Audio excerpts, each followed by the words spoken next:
He thought that college check was the chain that would bind my life, but the name signed in the bottom left corner was mine. That punch he threw that night to show me I was worthless? I answered with a legally binding signature, cold steel contract clauses, and a hammer of justice that fell right in front of the university board and the bank. Wade Coulter believed controlling my sister's $42,800 scholarship meant controlling our family's future. He never imagined the compliance manager he tried to intimidate was the very person authorized to sign those funds, and the one who'd document every fraudulent move he made. My name is Eliza Hart, and numbers have always been my language of truth. They don't lie, they don't manipulate, and they certainly don't pretend everything's fine when it's not. That's why I ended up in compliance and operations, because in the world of financial regulations, there's no room for the kind of gaslighting I'd just escaped from in my marriage. I'd been back in Marble Ridge, Ohio, for exactly 43 days. The divorce papers were still crisp in my filing cabinet, and my childhood bedroom at my mother Renee's house still smelled like the vanilla candles she'd been burning since 1998. Wade Coulter, her second husband and my stepfather since I was 15, had made it clear from day one that this arrangement was temporary, and I needed to get my shit together. The irony wasn't lost on me that I'd landed a position as compliance and operations manager at the Blue Lark Foundation within 2 weeks of returning. The foundation distributed educational grants throughout northern Ohio, and my job was to ensure every dollar went exactly where it was supposed to go. No exceptions, no creative accounting, no flexibility, as Wade liked to call it. "You're signing checks for other people's kids to go to college?" Wade had laughed over dinner my first week on the job.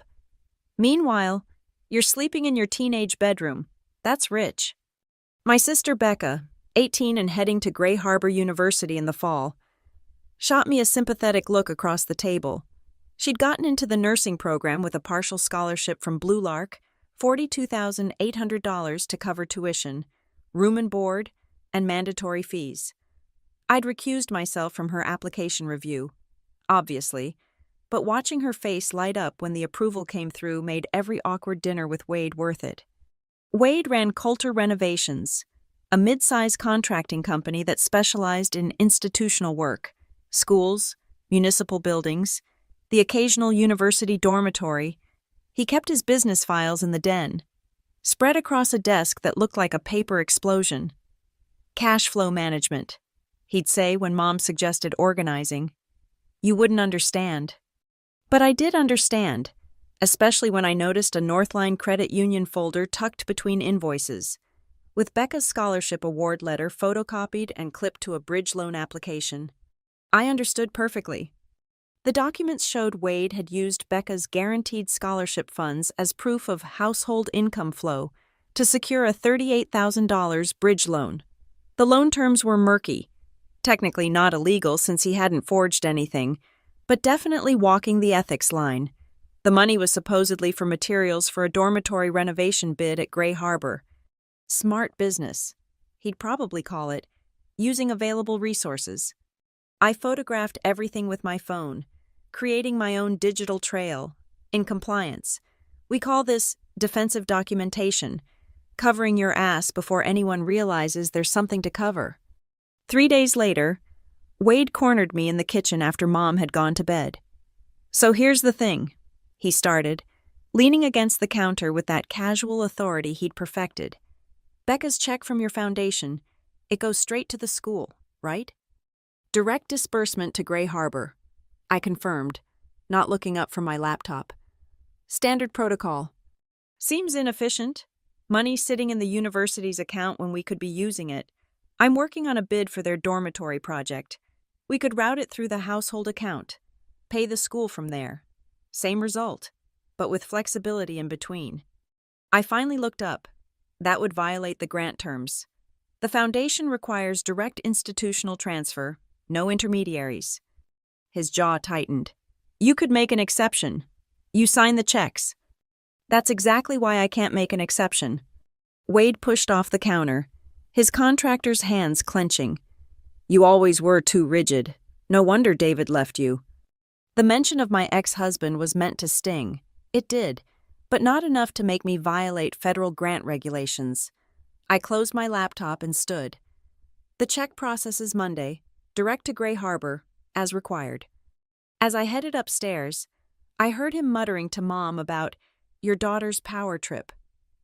Through my bedroom door, I opened my phone and composed an email to our legal counsel, marking it FYI, potential conflict.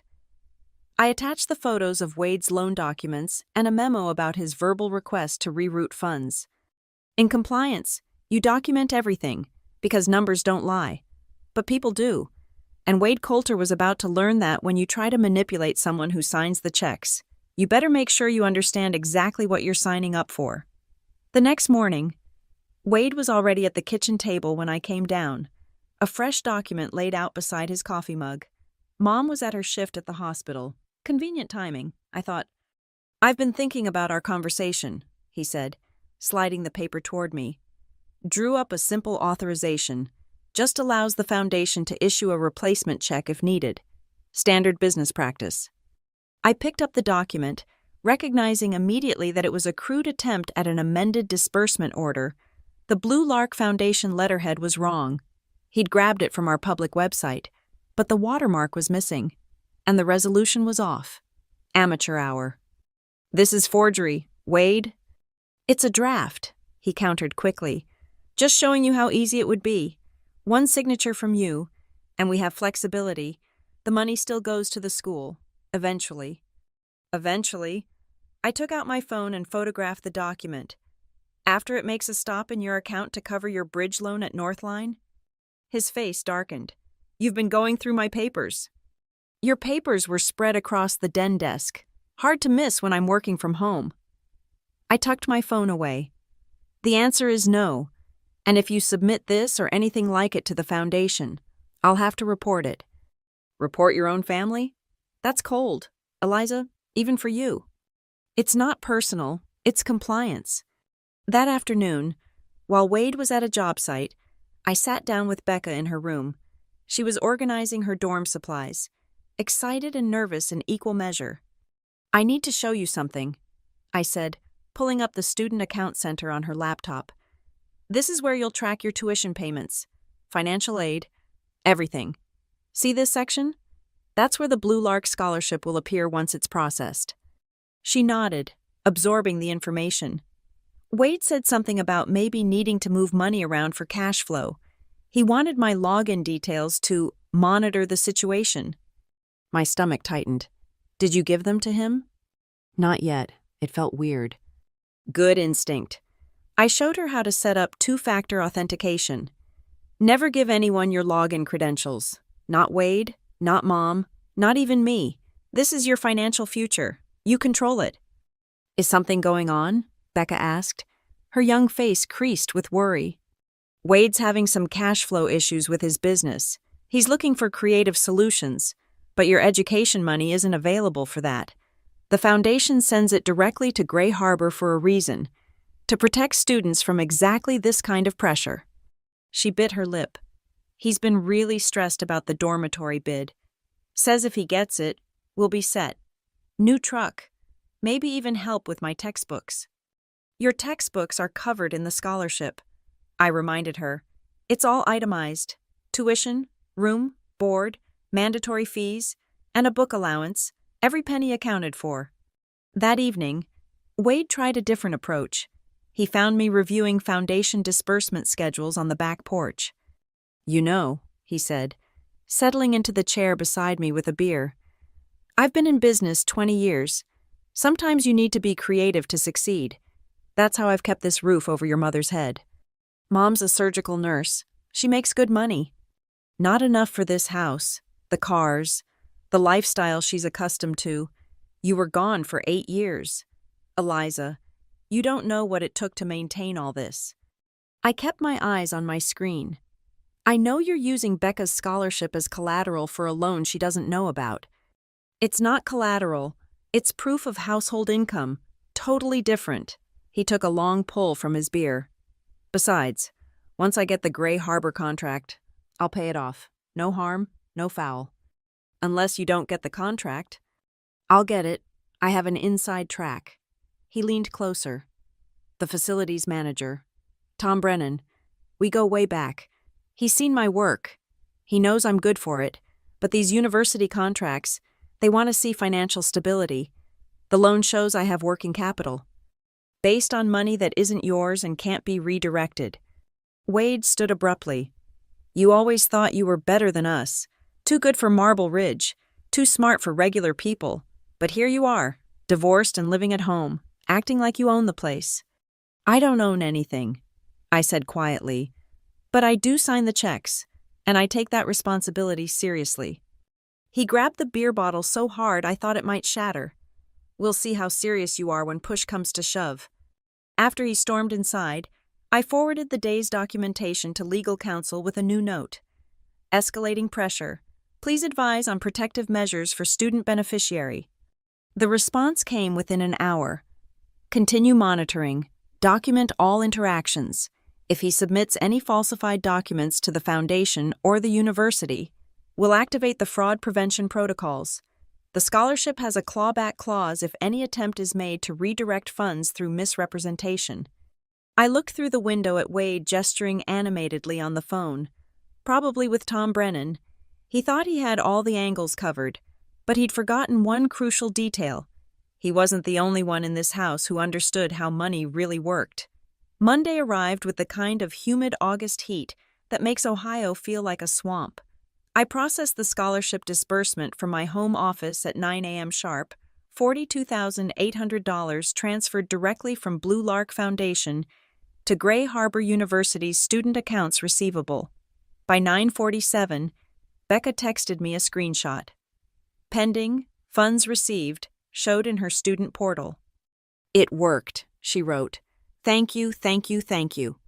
I smiled, saving the screenshot to my compliance folder. Clean transfer, documented receipt, happy student. This was why I loved my job. Wade came home early that afternoon, earlier than I'd ever seen him return from a job site. I heard his truck door slam from my bedroom where I was updating disbursement reports, heavy footsteps on the stairs. He didn't knock. Where's the money? His face was flushed. Whether from heat or anger I couldn't tell. What money? Don't play dumb. Becca's scholarship. It's not in the household account. It's in her student account at Gray Harbor, where it's supposed to be. I told you to make it flexible. His voice was rising. And I told you that would violate the grant terms. I kept my voice steady, professional. The money is exactly where it legally needs to be. He stepped into my room, filling the doorframe. I need that money for 3 days. 3 fucking days. Eliza, the Northline payment is due Wednesday. And my materials check from the Riverside job bounced. 3 days. Then it goes to the school. It's already at the school. The transaction is complete. Then undo it. That's not how disbursements work. Then make it work. He slammed his hand against the doorframe. Mom's pictures rattled on my dresser. I stood up slowly, my smartwatch already recording. Wade, you need to calm down. Don't tell me to calm down in my own house. He moved closer, backing me toward the window. You sanctimonious bitch. You come here, broken from your failed marriage, and suddenly you're running everyone's life. I'm doing my job. Your job is screwing my business. His hand shot out, grabbing my upper arm, fingers digging in hard enough to bruise. You're going to fix this. Call the school. Tell them there was an error. Let go of me. Not until you agree to fix this mess. You're hurting me. You're hurting this whole family with your rigid bullshit. He shoved me backward. My hip caught the desk corner, sending a sharp pain down my leg. Everything was fine before you came back. Your mother was happy. The business was growing. Now you're here poisoning everything. I pressed my watch's emergency button, the one that starts recording and sends location to emergency contacts. Wade, I'm calling the police if you don't step back. Go ahead. Tell them how you're stealing from your own family. I'm not stealing anything. I'm preventing you from committing fraud. That's when he snapped. His fist connected with my shoulder, spinning me into the wall, not my face.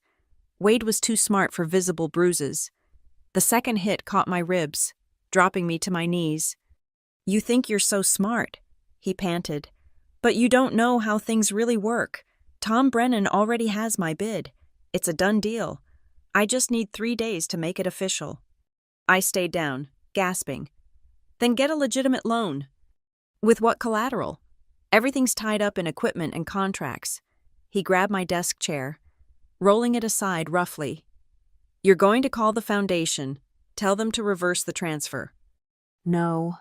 Then you're going to find another way. You sign checks all day. Sign one for me. That's embezzlement.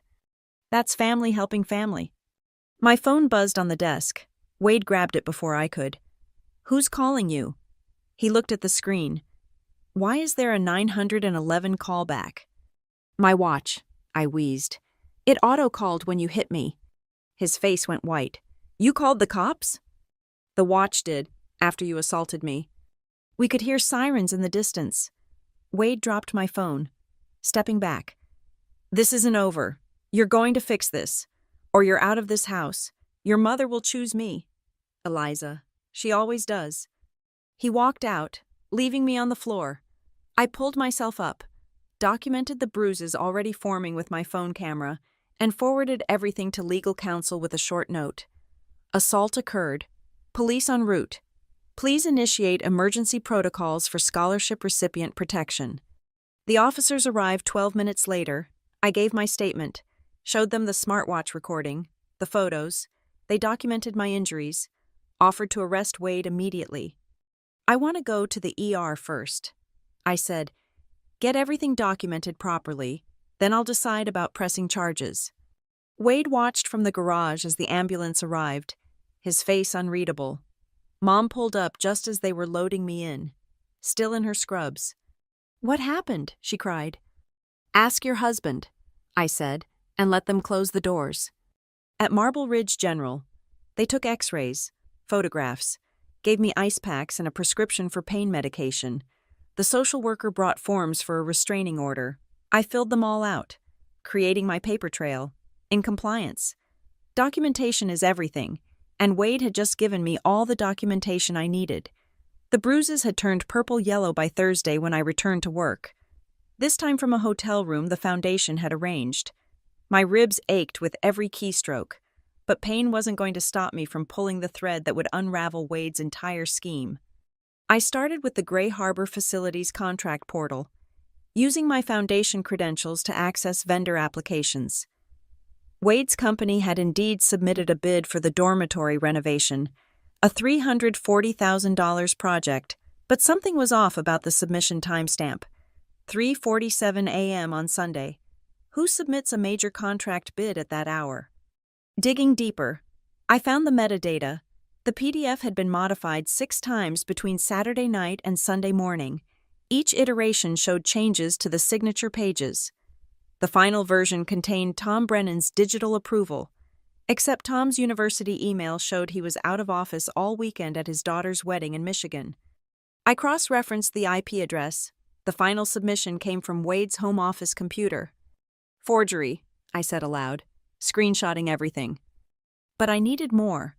I pulled up the university's conflict of interest policies. Section 7.3. Vendors with immediate family members as current students must disclose relationships and recuse themselves from any financial aid involvement. Wade had checked no on that box, even though Becca would be enrolled when the contract started. My phone buzzed. Legal counsel. Can you provide documentation of Stepfather's attempts to redirect funds? University is asking. I compiled everything. The fake letterhead he'd created, the recorded conversation from my smartwatch, the emails where he'd pressured Becca for her login credentials, the bridge loan documents using her scholarship as proof of income. But the crown jewel was a text I'd just received from Becca. Eliza, I'm scared. Wade made me sign something yesterday. Said it was for insurance, but it looked like a withdrawal authorization. He said if I didn't sign, he'd make Mom choose between us. I took a photo before signing. She'd sent the image. It was a student account authorization form, giving Wade power to manage and redirect educational disbursements as needed for family financial planning. It was notarized by Wade's buddy who ran a title company. I called our legal team immediately. He's escalated. He got power of attorney over Becca's student account. That form isn't valid, the lawyer said quickly. She's 18, but financial coercion nullifies consent. Plus, federal aid regulations prohibit third-party redirects even with POA. Send everything to me and copy the university's financial aid office. Now. I did. Then went a step further. I compiled a comprehensive report. Attempted fraud in vendor selection and student aid manipulation. Every document, every timestamp, every piece of evidence laid out in excruciating detail. The forged approval from Tom Brennan, the conflict of interest violation, the coerced POA from Becca, the assault that occurred when I refused to cooperate. Then I found the smoking gun. In Wade's eagerness to submit his bid, he'd attached financial statements to prove Coulter Renovation's stability. One page showed recent contracts and income, listed there, already counted as receivable income, was Gray Harbor Dormitory Project, $340,000, approved pending final review. He'd claimed income from a contract he hadn't won yet, using a forged approval, to secure a bridge loan based on his stepdaughter's scholarship money. It's a house of cards, I muttered, documenting everything. Mom called while I was organizing the files. Eliza, please, come home. Wade's sorry. He's just under pressure. He assaulted me, Mom. He pushed you. He didn't mean... I have x-rays showing bruised ribs. I have recordings of threats. And now I have proof he's defrauding Gray Harbor University and trying to steal Becca's scholarship. Silence, then. You're destroying our family. I'm protecting Becca from financial ruin. If Wade's scheme falls apart, and it will, she could lose her scholarship. The foundation has clawback provisions for fraud. She could be held liable for his actions if she's implicated. He said he was trying to help her. He's using her as a piggy bank. I softened my voice. Mom, I know you love him, but he's committed multiple felonies, forgery, fraud, assault. This isn't going away. If you report this, he'll lose everything. If I don't report this, Becca loses everything, and other contractors who bid honestly lose a fair shot at that contract. She hung up. I spent the rest of the day creating backup copies of everything, storing them in multiple locations, cloud drives, external hard drives, even printed copies in a safety deposit box. In compliance, redundancy is survival. That evening, I sent identical packages to 3 recipients: Gray Harbor's Ethics Committee, the Blue Lark Foundation's board, and the Ohio Attorney General's office. Subject line: Urgent, multi-party fraud involving student aid and state contract manipulation. Then I texted Becca, Don't sign anything else. Your scholarship is safe. I promise. She replied immediately, Wade's been on the phone all day. He looks scared. What's happening? Justice. I typed back, slow but certain, like compound interest. The hotel room was quiet except for my laptop's hum. Somewhere across town, Wade was probably scrambling, maybe calling Tom Brennan to cover for the forged signature, maybe trying to figure out how to undo a POA that was never valid to begin with. But it was too late. In compliance, we have a saying, trust leaves on horseback but returns on foot. Wade had broken every trust, financial, familial, legal, and I had the paper trail to prove it. The Northline Credit Union conference room smelled like coffee and fear when I walked in Tuesday morning. Wade was already there, sweating through his polo shirt despite the aggressive air conditioning. His lawyer, a strip mall attorney who probably specialized in DUIs, shuffled papers nervously. Across from them sat Northline's risk management team, their faces carved from stone. Miss Hart, the lead risk officer, Patricia Morse, nodded at me. Thank you for joining us. Your documentation was thorough. I took my seat at the far end of the table, placing my leather portfolio in front of me. The Blue Lark Foundation takes any attempt to misuse educational funds seriously. Wade's eyes burned into me. This is a family matter. No, Patricia said sharply. This is a bank matter. Mr. Coulter, You presented a scholarship award letter as proof of household income for a $38,000 bridge loan. You indicated these funds would be available for repayment if needed. They are household income. My stepdaughter lives in my house. The funds never enter your household, I said, pulling out the disbursement records. They transfer directly from the foundation to the university. There's no point at which they become available for personal use. Patricia slid a document across to Wade. This is your loan application. You specifically stated the scholarship could serve as secondary collateral if your primary contract fell through. That's not... Wade's lawyer touched his arm, silencing him. I opened my portfolio. AEI? Patricia nodded. The Blue Lark Foundation's grant agreement, Section 12.4, explicitly states that scholarship funds cannot be pledged as collateral, assigned to third parties, or used as proof of income for any purpose other than education. I passed copies around the table. Furthermore, any attempt to do so triggers an automatic review and potential clawback of funds. Wade's lawyer finally spoke.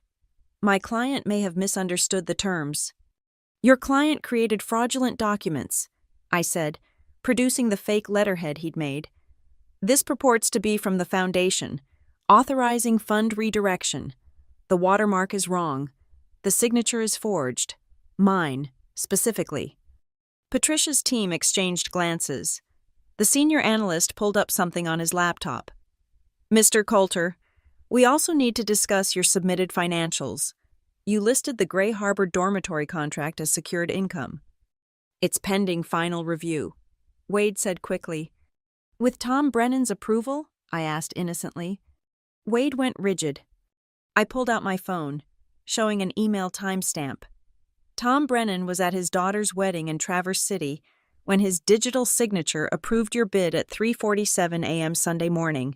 He's prepared to sign an affidavit that he never reviewed or approved your submission. The room went silent except for the air conditioning's hum. Patricia's voice was ice. Mr. Coulter, falsifying documents for a bank loan is federal fraud. I need more time, Wade said desperately. The contract is solid. I know people. Your contract is void. I interrupted. Gray Harbor's Ethics Committee met yesterday. Emergency session. Your bid has been disqualified for multiple violations: forged signatures, failure to disclose conflict of interest with a current student, and attempted manipulation of federal education funds. His lawyer was already packing his briefcase. Additionally, I continued, the foundation has activated its fraud prevention protocols.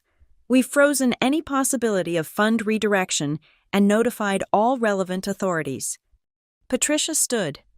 Mr. Coulter, your loan is being called in immediately, full payment within 72 hours, or we proceed with asset seizure. Your business accounts are frozen as of... She checked her watch. 10 minutes ago. You can't do this. Wade stood so fast his chair tipped backward. That money is for materials, payroll. You should have thought of that before committing fraud. Patricia said, Security will escort you out. Wade turned to me, his face purple with rage. You vindictive bitch. You're destroying everything I've built. You destroyed it yourself, I said calmly. I just documented it. As security arrived, Wade's lawyer whispered urgently in his ear, probably explaining just how much legal trouble he was in. Federal fraud, forgery, false statements to a financial institution. The list was growing. Patricia waited until they were gone before turning to me. The Foundation's cooperation is noted. We'll be recommending criminal prosecution. The Foundation will cooperate fully with any investigation. She studied me. This is personal for you. I touched my ribs, still tender from his assault. He tried to steal from an 18-year-old girl's education fund. He forged documents. He assaulted me when I wouldn't help. Yes, it's personal, but it's also the right thing to do. The girl, your sister, her funds are safe? Completely protected. The Foundation has placed additional safeguards on her account. She'll start Gray Harbor this fall with everything she was promised. Patricia nodded. Good. We'll need you to testify if this goes to trial. I'll be there. As I left the building, My phone buzzed with texts from Mom, from Becca, from numbers I didn't recognize, probably Wade's construction buddies. I ignored them all except Becca's. The school called. They said my scholarship is safe, but there might be an investigation. I'm scared. I called her immediately. You're not in trouble. You're a victim. The investigation is about Wade, not you. Mom's crying. She says you're ruining everything. I'm protecting you. Wade tried to steal your college money. He said it was just borrowing. Becca, he forged documents. He assaulted me. He lied to a bank. That's not borrowing. That's fraud. She was quiet for a moment. The thing he made me sign. Am I in trouble for that? No. You were coerced. It's all documented. You're safe. I promise. Where are you staying? A hotel, until things calm down. Can I come stay with you? Mom and Wade are screaming at each other. I closed my eyes, feeling the weight of being the only real adult in this mess. Pack a bag. I'll pick you up in 20 minutes. Thank you, Eliza, for everything. As I drove toward the house that was no longer my home, I thought about Wade's face in that conference room. The moment he realized his house of cards wasn't just falling, it was being demolished brick by brick, with receipts. The Gray Harbor University boardroom had the kind of gravitas that made people speak in hushed tones, wood paneling, portraits of former presidents, and a table that could seat 20.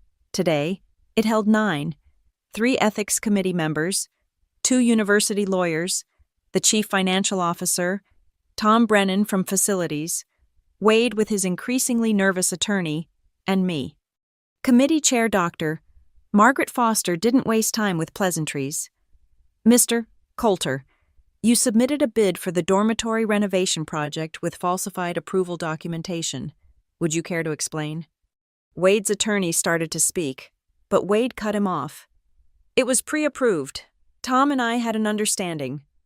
Tom Brennan's face was granite. We never spoke about this project. I was at my daughter's wedding when you claim I approved your bid. You told me months ago. I told you months ago that the project would go to competitive bidding, that any contractor could apply through proper channels. Tom pulled out his phone.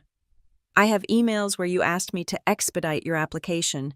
I explicitly told you I couldn't show favoritism. Doctor, Foster turned to me. Miss Hart, you brought additional concerns to our attention? I opened my folder, laying out documents like playing cards. Coulter Renovations failed to disclose that Mr. Coulter's stepdaughter would be an enrolled student when the contract commenced. That's a clear conflict of interest requiring disclosure and review. She's not my biological daughter. Wade protested. She lives in your household. You claimed her scholarship as household income at Northline Credit Union. I produced the loan documents. You can't have it both ways. Either she's family for financial purposes or she isn't. The CFO leaned forward. There's also the matter of financial manipulation. Mr. Coulter, you listed our dormitory contract as secured income before the bidding process concluded. That's securities fraud if you used it to obtain credit. Wade's attorney whispered urgently in his ear, but Wade pushed him away. This is a witch hunt. She, he pointed at me, has poisoned everyone against me because I wouldn't let her control my family's finances. I presented documentation. I said evenly, the committee can draw their own conclusions. Doctor, Foster shuffled papers. There's one more matter. Miss Hart, I believe you have someone who wants to address the committee. I nodded, pulling out my tablet for a video call. Becca's face appeared on the screen, which I turned toward the committee. She was in my hotel room, her young face drawn but determined. Miss Coulter. Doctor, Foster said gently, we understand you have something you'd like to share. Becca's voice was small but clear through the speakers.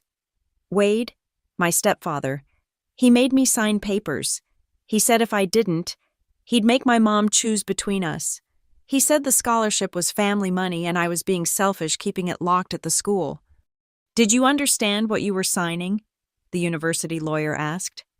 Not really. He said it was for insurance, but when I looked closer later, it was giving him power over my student account. I was scared. My sister, Eliza. She's the only one who stood up to him. Wade exploded. This is manipulation. She's coaching the girl. Mr. Coulter, you'll have your turn. Doctor, Foster said sharply. She addressed Becca again. Is there anything else? Becca paused, gathering courage. He sent me emails asking me to request a refund of room and board to our home address. Said we could pay the university monthly instead and use the float for family expenses. I have the emails. I pulled printed copies from my folder, passing them around. Wade's Gmail address, his writing style, his signature line from Coulter Renovations, timestamps showing they were sent after I'd refused to redirect the funds. This is entrapment. Wade's attorney finally managed. This is evidence. The second university lawyer corrected. Mr. Coulter attempted to defraud not just the university, but a federal scholarship program. He forged documents, violated conflict of interest policies, and attempted to coerce a student into financial fraud. Doctor, Foster looked at Tom Brennan. Do we have other qualified bidders for the dormitory project? 3 others, all properly submitted, all legitimate companies with clean records. Then I moved to permanently ban Coulter Renovations from all university contracts. Doctor, Foster said, all in favor? Unanimous hands raised. I further moved to forward all documentation to the district attorney's office for criminal prosecution. Again, unanimous. Wade stood so abruptly his chair crashed backward. You can't do this! I employ 12 people. This will ruin me. You ruined yourself. Doctor, Foster said coldly. You attempted to steal from a student's education fund. You forged university documents. You committed fraud against this institution. It was a misunderstanding. It was a crime, multiple crimes. She turned to me. Miss Hart, the university thanks you for bringing this to our attention. Miss Coulter's scholarship remains secure, completely protected. The foundation has added additional safeguards and monitoring. Good. Doctor, Foster stood, signaling the meeting's end. Mr. Coulter, you have 48 hours to withdraw any pending bids with the university. Any attempt to circumvent this ban through shell companies or associates will result in additional criminal charges. Security appeared at the door, clearly prearranged. Wade looked at me with pure hatred. You destroyed my life. No, I said quietly. You destroyed your life when you decided my sister's education was worth less than your cash flow problem. As security escorted him out, his attorney scrambling behind, Tom Brennan approached me. That took courage. Wade has a lot of friends in construction. This won't make you popular. I'm not trying to be popular. I'm trying to protect an 18-year-old's future. Doctor, Foster overheard and nodded approvingly. The university appreciates people who do the right thing, even when it's hard, especially when it's family. I thought about Mom, who hadn't spoken to me in 3 days, about the house I could never go back to, about the price of doing the right thing. Some things are worth more than family peace. I said, as I left, I texted Becca. It's done. Your scholarship is safe. Your future is yours. Her response was immediate. Thank you for being my hero. Hero. I touched my still tender ribs and thought about Wade's face as his empire crumbled. I wasn't a hero. I was just someone who understood that numbers don't lie. Documents tell stories, and sometimes the best revenge is simply letting someone face the consequences of their own choices. The pre-trial settlement conference was scheduled for Friday afternoon at the county courthouse. I arrived early, my portfolio containing every document that would bury Wade Coulter's attempted comeback. His new lawyer, apparently he'd upgraded from strip mall to downtown, had reached out about a mutually beneficial resolution. Wade was already in the small conference room when I entered with the foundation's legal counsel, the university's attorney, and the prosecutor. He looked smaller somehow. His contractor's tan faded, his usual swagger replaced by desperate calculation. Let's cut to the chase. His new lawyer, Kenneth Reeves, began smoothly.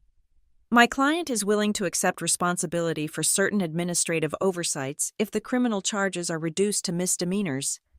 Administrative oversights? The prosecutor, Janet Chen, almost laughed. He forged documents, committed bank fraud, and assaulted Miss Hart. Alleged assault, Reeves corrected. I pulled out my phone, placing it on the table. Would you like to hear the recording? The part where he threatens me, or the part where the impact is audible? Wade's jaw tightened. That was a family dispute. That was assault in the second degree, Janet said. Combined with the fraud charges, your client is looking at 3 to 5 years. Reeves shifted tactics. Mr. Coulter has a proposal. He'll plead to lesser charges if certain financial arrangements can be made. Here it came. The real reason for this meeting. Wade leaned forward. The foundation can mark the scholarship as fulfilled and issue a refund for the room and board portion, $11,000. I use that to pay Northline. They drop the fraud investigation. Everyone wins. Everyone except my sister, who'd lose her housing. I said, she can commute. It's only 40 minutes. With what car? The one you were planning to buy with her scholarship money? The foundation's counsel spoke up. Mr. Coulter, what you're suggesting is exactly the crime you're being prosecuted for, scholarship fraud. It's not fraud if everyone agrees. Wade insisted.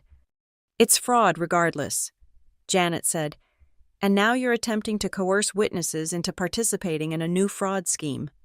I opened my portfolio, pulling out the final documentation. There's something else the prosecutor needs to see. Wade's eyes tracked the papers like a trapped animal watching a closing door.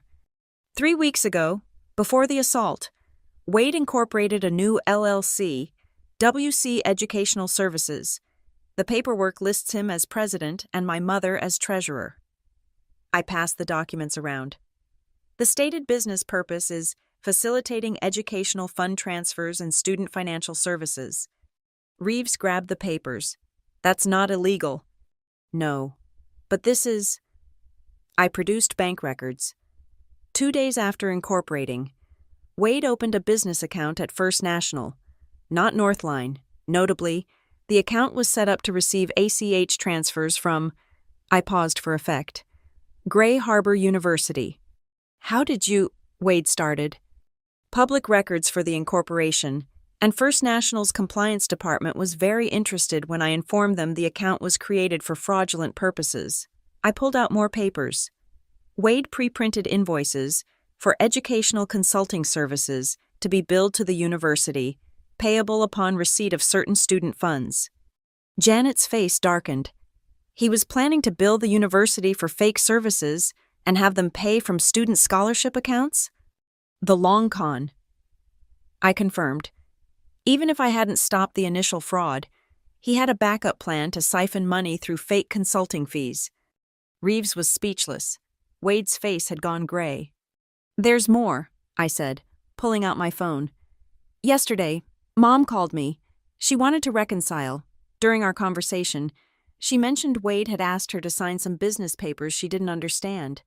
I advised her to bring them to me. I produced the papers. Mom had photographed them before Wade took them back. A power of attorney giving Wade control over any educational funds in her name, and a quitclaim deed transferring her interest in the house to the LLC. He was going to steal from his wife, too, Janet said, disgust evident. The house has $140,000 in equity, I noted, enough to cover his debts with some left over to run. Wade slammed his hands on the table. You turned Renee against me. You tried to steal her house, I countered. I just showed her the papers you made her sign. Janet stood. Mr. Reeves, your client just went from 3 to 5 years to 5 to 10. The additional conspiracy charges, attempted fraud against his spouse, and the elaborate premeditation shown by the LLC formation make this a pattern of criminal enterprise. We can make this all go away. Wade said desperately, drop the charges, and I'll leave. Leave the state. You'll never hear from me again. You assaulted me, I said quietly. You tried to steal my sister's future. You attempted to defraud my mother. You think you can just walk away. I placed one final document on the table, the restraining order, signed and sealed. This is permanent. You come within 500 feet of me, Becca, or any Blue Lark Foundation property, and you're immediately arrested. Then came the final blow. I pulled out a printed email from that morning. Northline Bank's Recovery Division has located your hidden account in Columbus, the one with the $67,000 from the Riverside project you claimed went bad. They're freezing it today at 5 p.m. Wade went white. That was clearly his escape fund. How did you... Your foreman, Mike Torres, he knew something was off when you claimed the Riverside check bounced. He reached out to them directly. They paid in full 2 months ago. He came to me with the proof. Reeves was already packing his briefcase. I need to confer with my client. Confer all you want, Janet said. But here's the deal. He pleads guilty to all charges, serves a minimum of 3 years, pays full restitution to the foundation for their legal costs, and registers as a financial offender, preventing him from ever holding contractor licenses again, or we go to trial with everything miss. Hart just provided, and he gets 10 years. Wade looked at me with pure venom. You win. You happy? You've destroyed everything. I didn't destroy anything, I said, closing my portfolio. I just documented what you did. Every forged signature, every fraudulent transfer, every lie you told. The paper trail doesn't lie. Wade, you signed your name to your own downfall. I stood to leave, then turned back. Oh, and Becca starts classes Monday. Full scholarship, on-campus housing, everything she deserves. She asked me to tell you she's changing her last name back to her father's. She doesn't want any connection to Coulter Renovations or its legacy. The last thing I saw was Wade slumped in his chair, finally understanding that his house of cards hadn't just fallen, it had been methodically demolished, document by documented document, by the stepdaughter he'd dismissed as a powerless, divorced failure. 3 years or trial? Janet asked him. His response was barely a whisper. 3 years. The courtroom was smaller than I'd expected for such a momentous ending. Wade stood in his orange jumpsuit as the judge reviewed the plea agreement. His hands trembled as he signed each page, the same hands that had once grabbed me hard enough to leave bruises, now reduced to accepting the consequences of his greed. Mr. Coulter, Judge Harrison said, you've pleaded guilty to fraud, forgery, assault, and conspiracy. The court accepts your plea and sentences you to 3 years in state prison, followed by 5 years of probation. You're permanently barred from obtaining contractor licenses and must pay $47,000 in restitution. Wade's signature went on the final document. The man who'd tried to control everything with forged signatures was finally undone by his own authentic one. As the bailiff led him away, Wade turned to look at me one last time. There was no more rage, just defeat. I held his gaze steadily, my hand resting on the portfolio that contained every piece of evidence that had brought us here. Outside the courthouse, Mom was waiting by her car. She looked older, fragile in a way I'd never seen before. I'm sorry, she said quietly. I should have believed you from the start. You loved him, I understand. I love the idea of him, the security he promised. She wiped her eyes. Becca's at orientation today? Yes, she's thriving. Her roommate is from Cleveland, pre-nursing too. They're already planning study groups. Mom nodded. The house feels empty. You could visit her on Parents' Weekend. Will you be there? I thought about the restraining order protecting me from Wade, the bridge loan that had been satisfied through asset seizure, the contractor business dissolved and sold to pay debts. Everything Wade had built through manipulation was gone. But what remained? Mom, Becca, even me. We were still standing. I'll be there, I said. That afternoon, I returned to my office at the Blue Lark Foundation. On my desk was a handwritten note from our board president. Exceptional work protecting our beneficiary. Your attention to detail and moral courage exemplify our mission. I sat at my desk, looking at the stack of new scholarship applications. Each one represented a dream, a future, a young person hoping for their chance. My job was to make sure those dreams were protected, that the money went where it was supposed to go, that no one could steal these futures for their own gain. My phone buzzed with a text from Becca, a selfie in her dorm room with her new Gray Harbor University sweatshirt. First day of Bio 101. Thank you for everything, sis. You saved my life. I smiled, texting back. You saved yourself by being brave enough to speak up. I just did the paperwork. Still my hero, she replied with a heart emoji. I pulled up the next scholarship application, reviewing the financial aid documents, the transcripts, the essay about overcoming obstacles. This student would never know that the person reviewing their application had just fought a war to protect another student's funds. They'd never know about the forged documents, the assault, the investigation that brought down a corrupt contractor. All they'd know is that one day, a check would arrive at their university, properly signed, legally transferred, protected by ironclad regulations that people like me enforced. The late afternoon sun slanted through my office window, illuminating the framed diploma on my wall. Next to it, I'd hung a new edition, a photo Becca had sent from orientation, her smile bright with possibility. In the corner of the frame, I'd tucked the carbon copy of the original $42,800 check, the one Wade had thought he could steal. My computer chimed with a news alert. Local contractor sentenced to 3 years for scholarship fraud. The article included Wade's mugshot and a statement from Gray Harbor University about their commitment to protecting student funds. They quoted Dr. Foster. When someone attempts to steal from our students, they steal from our community's future. We're grateful to those with the courage to stand up against such corruption. I closed the alert and returned to my work. Somewhere across town, Becca was taking notes in her first college class, her education secure, her future her own. Mom was probably at the house, finally free from Wade's manipulation, learning to rebuild her life, and Wade was being processed into state prison, his signature on documents that actually meant something, his confession, his guilt, his defeat. In the end, he'd been right about one thing. It had all come down to a signature. His on fraudulent documents that destroyed him, mine on the checks that protected my sister's future. And finally, his again on the plea deal that ended everything. The man who'd beaten me over a college check never understood the most important lesson in compliance. Every signature tells a story, and in our story, the person holding the pen at the end wasn't the one who threw punches, it was the one who kept perfect records. I signed off on the day's last scholarship approval, my signature firm and clear at the bottom of the page. Another student's dreams protected, another future secured. Justice, delivered one properly authorized signature at a time. Thank you so much for listening to my story. I'd love to know where you're listening from. Drop a comment below and let's connect. If this story resonated with you, please subscribe to the channel and share your thoughts.